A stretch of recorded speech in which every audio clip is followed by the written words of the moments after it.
اعوذ باللہ من الشیطان الرجیم بسم اللہ الرحمن الرحیم۔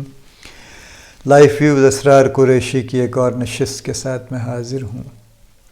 لائف بڑی چیز ہے۔ میں جن چیزوں کا میری زندگی میں بہت عمل دخل ہے، میں نارملی وہی آپ سے شیئر کرتا ہوں، لیکن اس حوالے سے اور بہت ساری چیزیں بھی آتی رہتی ہیں، کیونکہ زندگی تو بہرحال ہم سب کا احاطہ کیے ہوئے ہے۔ بہت بچپن سے چونکہ ہم ذرا کوئی کتابیں پڑھنے میں لگ گئے تھے، بہت ہم عالم فاضل تو نہیں ہو پائے، بہرحال کچھ نہ کچھ چند کتابیں پڑھ لی ہم نے۔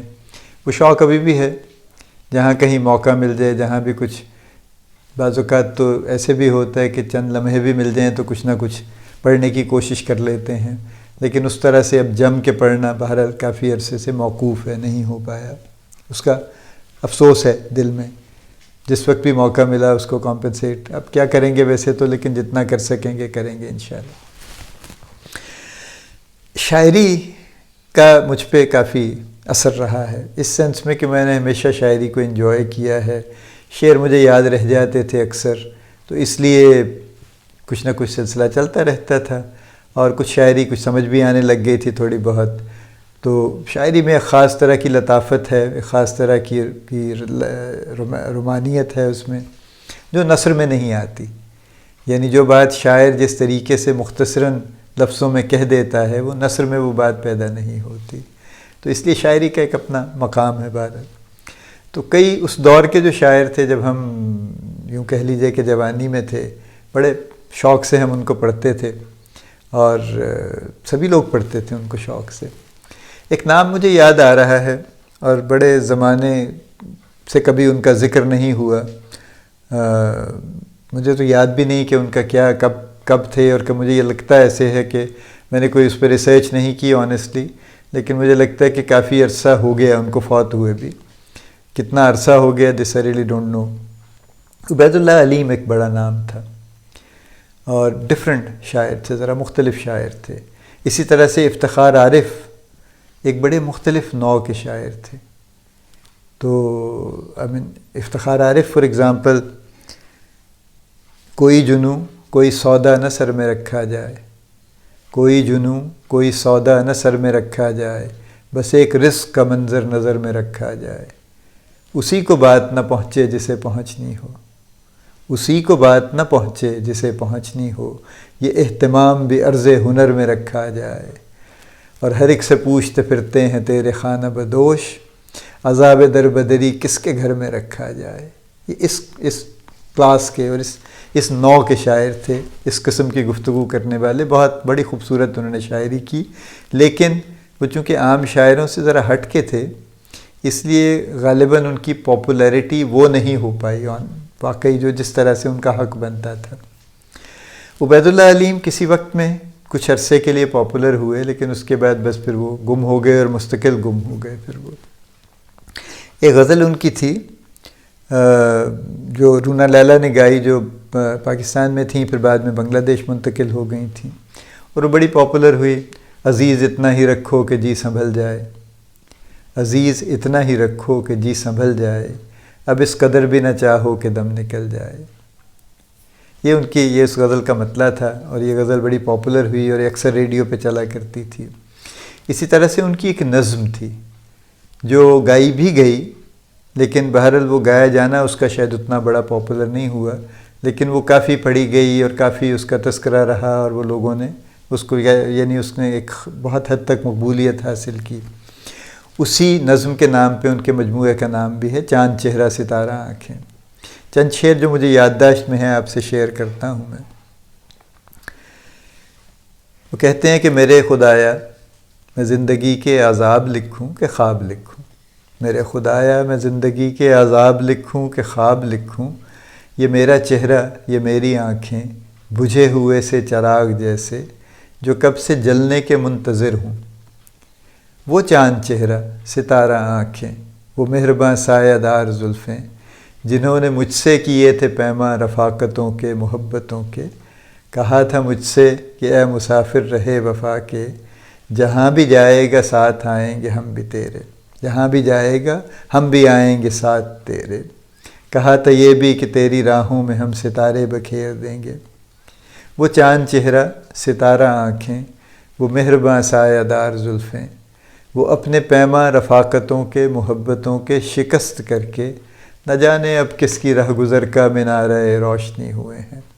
مگر مسافر کو کیا خبر ہے، مگر مسافر کو کیا خبر ہے کہ چاند چہرہ تو بجھ چکا ہے، ستارہ آنکھیں تو سو گئی ہیں، وہ زلفیں بے سایہ ہو گئی ہیں۔ یہ نظم یہاں ختم نہیں ہوتی، اسے آگے بھی چلتی ہے، میری یادداشت میں نہیں ہے۔ ایک اور میں آپ سے شیئر کر کے پھر اس بات پہ تھوڑے سے میں کامنٹ کرنا چاہتا ہوں۔ کسی زمانے میں نے اختر حسین جعفری کا ایک وہ بھی نظم تھی، اس کا عنوان نوحہ تھا، اور وہ جس بیک گراؤنڈ میں بھی لکھی گئی، لیکن بہرحال بہت خوبصورت اور بڑی ٹچنگ۔ وہ لکھتے ہیں کہ اب نہیں ہوتی دعائیں مستجاب، اب نہیں ہوتی دعائیں مستجاب، اب کسی ابجد سے زندان ستم کھلتے نہیں۔ سب سجادوں پہ بیٹھی بیویوں نے پاؤ پھٹے تک جس قدر حرف عبادت یاد تھے انگلیوں پر گن لیے، اور دیکھا رحل کے نیچے لہو جاری ہے اور سطر مستحکم کے بست و در ہیں بند۔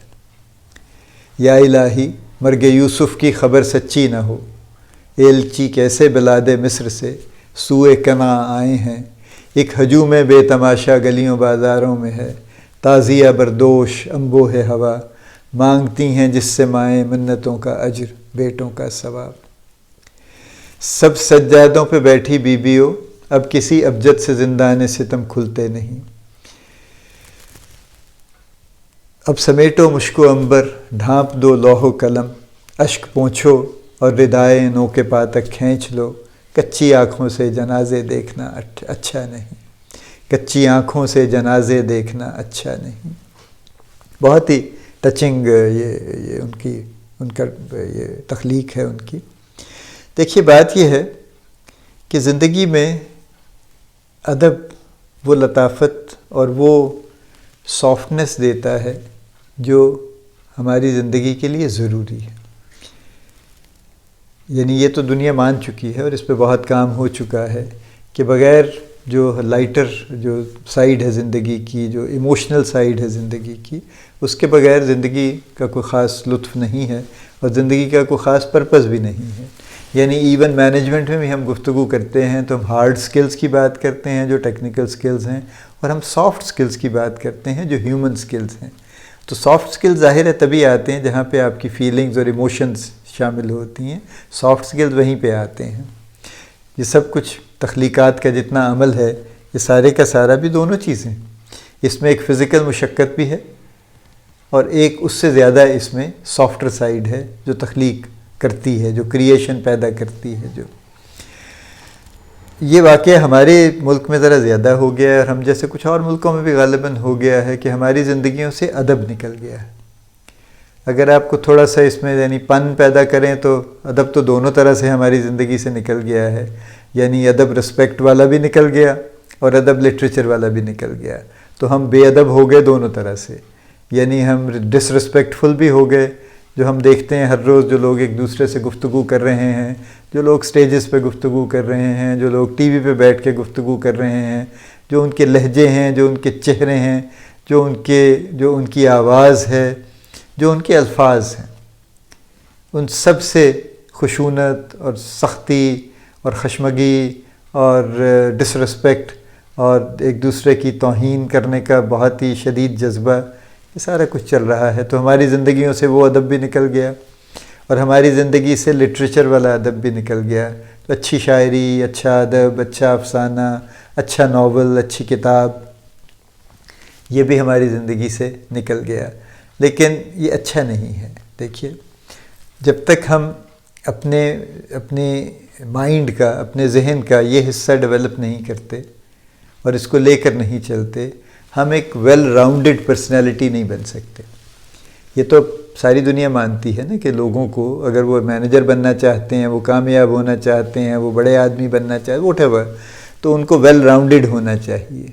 ویل راؤنڈڈ کا مطلب یہی ہے کہ سب جہتیں ہماری بہتر ہوں، کوئی کونے ہمارے ادھر ادھر نہ نکلے ہوئے ہوں، یعنی ہر چیز ہماری ذرا چزلڈ ہو اور کسی ترتیب میں آ چکی ہو۔ تو جو ہماری سافٹ سائیڈ ہے یہ ترتیب میں تبھی آ سکتی ہے جب ہم واقعی اس طرح سے کچھ ہو جائیں کہ جس میں ہمارا جو ادبی سائیڈ ہے، جو ہماری سافٹر سائیڈ ہے، وہ بہتر ہو سکے۔ سو اللہ پاک ہم سب کو توفیق عطا فرمائے کہ ہم اپنے جو لطیف حصے ہیں ہمارے ذہنوں کے اور زندگی کے، ان کو اپنی زندگی میں مزید بہتر کر سکیں، ان کو مزید مضبوط کر سکیں۔ اللہ پاک ہم سب کا حامی و ناصر ہو، آمین۔